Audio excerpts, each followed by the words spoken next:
Hi, പുതിയൊരു വീഡിയോയിലോട്ട് സ്വാഗതം. ഇന്ന് വന്നിരിക്കുന്നത് കാന്താര ചാപ്റ്റർ 1 റിവ്യൂലോട്ടാണേ. Director, writer, actor Rishab Shetty. നിങ്ങൾ ഒരു സംഭവം തന്നെ.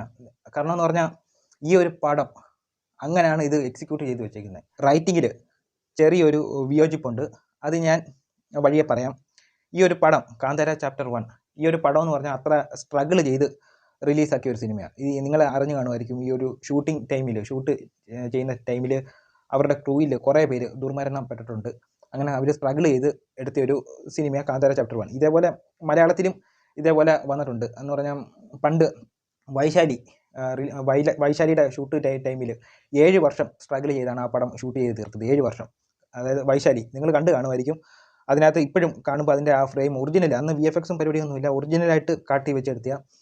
അപ്പോൾ അതിൻ്റെ ഫ്രെയിം കാണാൻ ഇപ്പോഴും എന്ത് ഭംഗിയാണെന്ന് ആൾക്കാണ്. അതും ഒരു സ്ട്രഗിൾ ചെയ്ത മറ്റൊരു പടമാണ് ടി പത്മനാഭൻ്റെ ഞാൻ ഗന്ധർവൻ. അതിൻ്റെ ആക്ടർക്ക് ഷൂട്ടിംഗ് ടൈമിൽ ഒത്തിരി ഇഞ്ചുറീസൊക്കെ വന്നിട്ടുണ്ടായിരുന്നു. അതും ഒരു സ്ട്രഗിൾ ചെയ്ത് ഇറക്കിയൊരു പടം കൂടിയാണ് ഞാൻ ഗന്ധർവൻ. അതുപോലെ മലയാളത്തിൽ വന്നിട്ടുണ്ട്. അതേപോലെ ഈ കാന്താര ചാപ്റ്റർ 1 ഭൂതം കോലം എന്ന് പറയുന്ന ഒരു കലാരൂപത്തിനെ ആസ്പദമാക്കിയ ഈ ഒരു പടം ചെയ്തേക്കുന്നത് കർണാടകയിലും കാസർഗോഡ്, ആ സമയത്ത് കാസർഗോഡിലും കർണാടകയുടെ ബോർഡറിലൊക്കെ വരുന്ന ഒരു കലാരൂപം. അതിൻ്റെ വേറൊരു വേർഷനാണ് കണ്ണൂരുള്ള തെയ്യം. അപ്പം ഈ കലാരൂപത്തിനെ ആസ്പദമാക്കി ഇറക്കിയൊരു പടമാണ്. അപ്പം ഫസ്റ്റ് പാർട്ടിൽ ഇതേപോലെ ആ ഒരു സർക്കിളിനകത്ത് വെച്ച് അപ്രദക്ഷിണമാകുന്ന വെച്ചാണ് കാന്താര ഫസ്റ്റ് നിർത്തിയേക്കുന്നത്. അതിൻ്റെ ബാക്കിയായിട്ടാണ് ഈ ഒരു പടം തുടങ്ങുമ്പം ഈ പടം ഇയാൾ ആരാണ്, ഇയാൾ എങ്ങനെ വന്നു, അങ്ങനെയുള്ള രീതിയിൽ ആണ് ഇതിൻ്റെ കഥ പറഞ്ഞു പോകുന്നത്. കഥ നടക്കുന്നത് 1500, 600 ആ കാലഘട്ടങ്ങളിലാണ് തോന്നുന്നത്. 2-3 തലമുറകൾക്ക് മുന്നേ നടക്കുന്ന ഒരു കഥയായിട്ടാണ് പോകുന്നത്. അങ്ങനെ പറയാൻ കാരണം എന്ന് പറഞ്ഞാൽ പോർച്ചുഗീസ് വ്യാപാരമൊക്കെ ഇതിനകത്ത് കാണിക്കുന്നുണ്ട്. അങ്ങനെ അവിടുന്ന് തുടങ്ങി അവിടെ രാജാക്കന്മാരുടെ അപ്പോൾ ഇതിൻ്റെ പിന്നെ തുടങ്ങുക നമ്മുടെ തിയേറ്റർ എക്സ്പീരിയൻസ് തുടങ്ങുവാണേ. ആദ്യത്തെ എന്ന് പറഞ്ഞാൽ അതിൻ്റെ വിഷ്വൽ എഫക്റ്റ്, കാടിൻ്റെ മൊത്തം വിഷ്വൽ അവർ നമുക്ക് നല്ല രീതിയിൽ എടുത്ത് കാണിച്ചിട്ടുണ്ട്. അതുപോലെയാണ് ആ രാജാക്കന്മാരുടെ കൊട്ടാരം കാണിക്കുന്നുണ്ട്. ആ കൊട്ടാരത്തിൻ്റെ സെറ്റ് വർക്കൊക്കെ കിട്ടില്ല. ഓരോരുത്തരും ഇതിനകത്തുള്ള എനിക്ക് കണ്ടിട്ട് തോന്നിയെന്ന് പറഞ്ഞാൽ ഇതിനകത്തുള്ള ഓരോരുത്തരും മത്സരിച്ചാണ് ഇത് ചെയ്തിട്ടുള്ളത്. 125 കോടിക്ക് ഇറക്കിയ സിനിമയാണ് കാന്താര ഫസ്റ്റ് എന്ന് പറഞ്ഞാൽ 15 കോടിക്ക് ഇറക്കി. ഏതാണ്ട് ഏകദേശം 300-350 കോടി എങ്ങാണ്ട് ആ സമയത്ത് കളക്ട് ചെയ്തിയ 2002. ഇപ്പോൾ ഇത് 125 കോടിക്ക് എത്തി. പക്ഷേ നമുക്ക് 125 കോടി അതിപ്പോൾ 160 രൂപ കൊടുത്ത് നമ്മളൊരു പടം കാണാൻ ചെന്ന ഒരു നഷ്ടമാവാത്ത രീതിയിൽ എന്ന് വെച്ചാൽ നല്ലൊരു തിയേറ്റർ എക്സ്പീരിയൻസ് അവർ തന്നിട്ടുണ്ട്. രാജാക്കന്മാരുടെ കൊട്ടാരം, ആ സെറ്റ് വർക്ക് കിടില. ആ ഒരു സമയത്തുള്ള സെറ്റ് വർക്കെല്ലാം കാണിക്കുന്നുണ്ട്. പിന്നെ അതിനകത്ത് നമ്മുടെ മലയാളത്തിൻ്റെ സ്വന്തം ജയറാമേട്ടൻ ഇതിനകത്ത് കാണിക്കുന്നുണ്ട്. ജയറാം എന്ന് പറഞ്ഞാൽ എത്ര നാൾ കൊണ്ട് ഈ അന്യഭാഷയെ പോയി കോമാളിത്തരം കാണിച്ചുകൊണ്ടിരുന്നത്. പക്ഷേ ഈ പടത്തിൽ പുള്ളിക്ക് ഇത് പെർഫോം ചെയ്യാൻ ഒത്തിരി സ്പേസ് ഉണ്ട്. അത് ഞാൻ പറയാം. പിന്നെ ഇതിനകത്ത് രാജാവായിട്ട് വന്നൊരു പുള്ളിക്കാരൻ്റെ ലുക്ക് ഒക്കെ നല്ല രസമുണ്ടായിരുന്നു, ഒരു ക്ലീൻ ഷേപ്പായിട്ടുള്ള. പിന്നെ രാജ്ഞിയായിട്ട് വന്നത് രുക്മിണി വസന്ത്, സൗത്ത് ഇന്ത്യയിലെ അടുത്ത മുൻനിര ആക്ട്രസ്മാർ ഒന്നാമത് വരാൻ പോകുന്ന ഒരു ആക്ട്രസ്സാണ്. ഇവരെ ഞാൻ കാണുന്നതെന്ന് പറഞ്ഞാൽ മദ്രാസിക്കകത്തോടാണ് ഞാൻ ശ്രദ്ധിക്കുന്നത്. അതിന് മുമ്പേ വന്നിട്ടുണ്ട്. എനിക്ക് കണ്ടപ്പോഴേ എനിക്ക് കിടിലൻ ആക്ട്രസ് ആയിട്ട് തോന്നി. ഇതിനകത്തും നല്ല രീതിയിൽ പെർഫോമൻസും ചെയ്തിട്ടുണ്ട്. അതും ഞാൻ ബാക്കി പറയാം. അപ്പോൾ അത് അങ്ങനെ പോയിക്കൊണ്ടിരുന്നത്. പിന്നെ അടുത്ത കാന്താരയിലോട്ട് പോകണമല്ലോ കഥ. കാന്താരയിലോട്ട് പോയി കഴിഞ്ഞ് പിന്നെ അവിടെ നടക്കുന്ന കുറച്ച് പരിപാടിയാണ് കാണിക്കാനുള്ളത്. ഓരോ സീൻ കഴിയുമ്പോൾ ഓരോ സ്റ്റെപ്പായിട്ട് പടം കയറി മുഴുകിക്കൊണ്ടിരിക്കുക. അങ്ങനെ പോയി ഇന്നത്തെ എടുത്ത് പറയേണ്ടതാണ് ഇതിൻ്റെ സിനിമോട്ടോഗ്രാഫി. ഞാൻ നേരത്തെ പറയാൻ പറ്റുമോ, ആ സിനിമോട്ടോഗ്രാഫി ചെയ്തേക്കുന്നത് അരവിന്ദ് എസ് കശ്യപ്പാണ്. ഇതിൻ്റെ ഇത് ചെയ്തേക്കുന്നത്, ക്യാമറ കൈകാര്യം ചെയ്തേക്കുന്നത് DOP. പിന്നെ എഡിറ്റിംഗ് ചെയ്തേക്കുന്നത്, കിട്ടുന്ന എഡിറ്റിംഗ്. അതിനകത്ത് VFX ഒക്കെ കാണിക്കുന്നുണ്ട്. VFX ചെയ്തവർ എന്തുമായാലും അവരുടെ ലിമിറ്റ്, ആ ഒരു ബഡ്ജറ്റിൽ നിന്നുകൊണ്ട് നല്ല രീതിയിൽ VFX നല്ല രീതിയിൽ ഓരോ ജീവികളുടെ കാണിക്കുന്നുണ്ട്. കിടിലൻ രീതിയിൽ ചെയ്തെടുത്തിട്ടുണ്ട്. VFX ചെയ്തേക്കുന്നത് സുരേഷ് മലയാണ്. VFX അല്ല, എഡിറ്റിംഗ് ചെയ്തേക്കുന്നത്.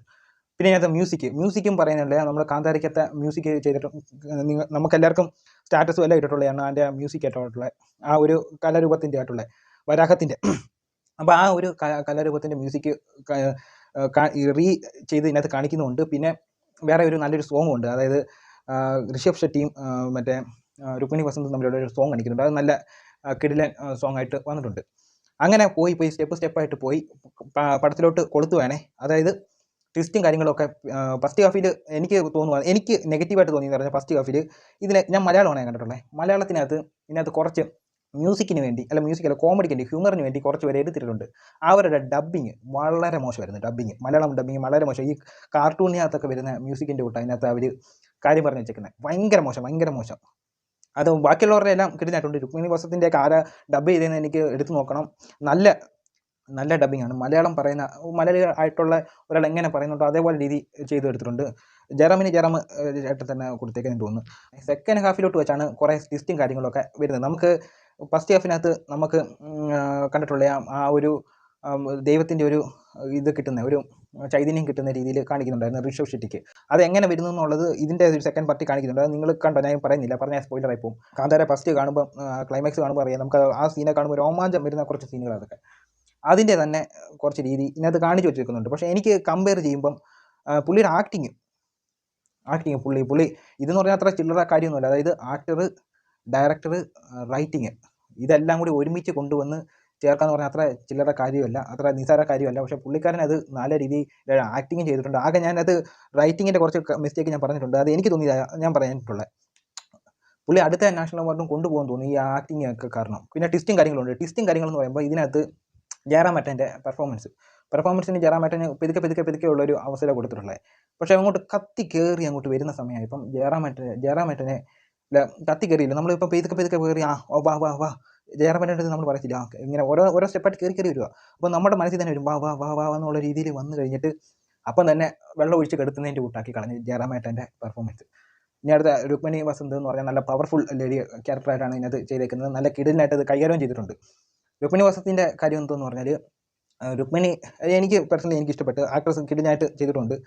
പിന്നെ എല്ലാവർക്കും റൊമാൻറ്റിക് സീനും എല്ലാം ഇഷ്ടപ്പെട്ട് ഇങ്ങോട്ട് വന്നു കഴിഞ്ഞിട്ട് ഇവരെ വേറെ രീതിയിലോട്ട് കാണിക്കുന്നുണ്ട്. അത് നിങ്ങൾ സിനിമ കണ്ടിട്ട് മനസ്സിലാക്കിയോ. അങ്ങനെ ക്ലൈമാക്സിലോട്ട് അടുക്കുമ്പോൾ ഒരു പൂർണ്ണമായിട്ട് ഒരു ഭക്തി സീരിയലായിട്ട് പടം മാറുന്നുണ്ട്. അത് ഇച്ചിരി ഓവറാക്കി കളഞ്ഞതിൻ്റെ കൂട്ടാണ് എനിക്ക് ഒരു ഇതൊക്കെ കുറച്ചൊന്ന് വെട്ടിക്കളഞ്ഞിട്ട് കുറച്ചൊരു 3 മണിക്കൂർ അടുപ്പിച്ചങ്ങാണ്ട് പടമുണ്ട്. അതൊന്നും ഒരു 2-2.5 മണിക്കൂറിനകത്തൊക്കെ ആക്കി കഴിഞ്ഞാൽ എനിക്ക് കുറച്ചും കൂടെ നല്ലതായിട്ട് എനിക്ക് പേഴ്സണലി തോന്നി. കുറച്ച് ക്യാരക്ടറിനെ അവർ വെളിപ്പെടുത്തിയിട്ടില്ല. ഇതിനകത്ത് കുറച്ചൊരു വയസ്സൻ ക്യാരക്ടർ ചെയ്ത 2-3 പേരെ കാണിക്കുന്നുണ്ട്. അത് അവരെന്തൊക്കെയാണെന്നുള്ള രീതിയൊന്നും വെളിപ്പെടുത്തിയിട്ടില്ല. പക്ഷേ ഇതിനും ഒരു ചാപ്റ്റർ 2 വരുന്നുണ്ട്, കാന്താര ചാപ്റ്റർ 2. ഈ ചാപ്റ്റർ 2 ആ ഒരു മുറിയും കൂടി വന്നാലേ ഈ ഒരു പസിൽ നേരെ ആവത്തുള്ളൂ. ഇപ്പം ആദ്യത്തെയും അവസാനത്തെയും ഇറങ്ങിയിട്ടുണ്ട്, നടുക്കൊരു സാധനമുണ്ട്. ആ ഒരു മുറിയാണ് ഇനി കാന്താര ചാപ്റ്റർ 2 ആയിട്ട് വരാൻ പോകുന്നത്. അതും കൂടെ ഉണ്ടെങ്കിൽ ഇതിനി നേരെ വരത്തുള്ളൂ. അതിനകത്ത് പറയുന്ന കഥയും നിങ്ങൾ എന്തായാലും സിനിമ കണ്ടു നോക്കിയിട്ട് എക്സ്പീരിയൻസ് ചെയ്യുക. നല്ല കിടിലൻ എക്സ്പീരിയൻസ്. ഇത് സിനിമ ഞാൻ പറഞ്ഞില്ല, ഈ നെഗറ്റീവ് സിനിമയെ ബാധിക്കുന്ന പറഞ്ഞാൽ ആർക്കും അങ്ങനെ ബാധിക്കണമെന്നില്ല. ടോട്ടലി നല്ലൊരു പാക്കേജ് മൂവിയായിട്ടാണ് കാന്താര ചാപ്റ്റർ 2 എനിക്ക് തോന്നിയത്. അപ്പം ഇത്രയേ ഉള്ളൂ. അടുത്തൊരു വീഡിയോ വരുന്നവരെ.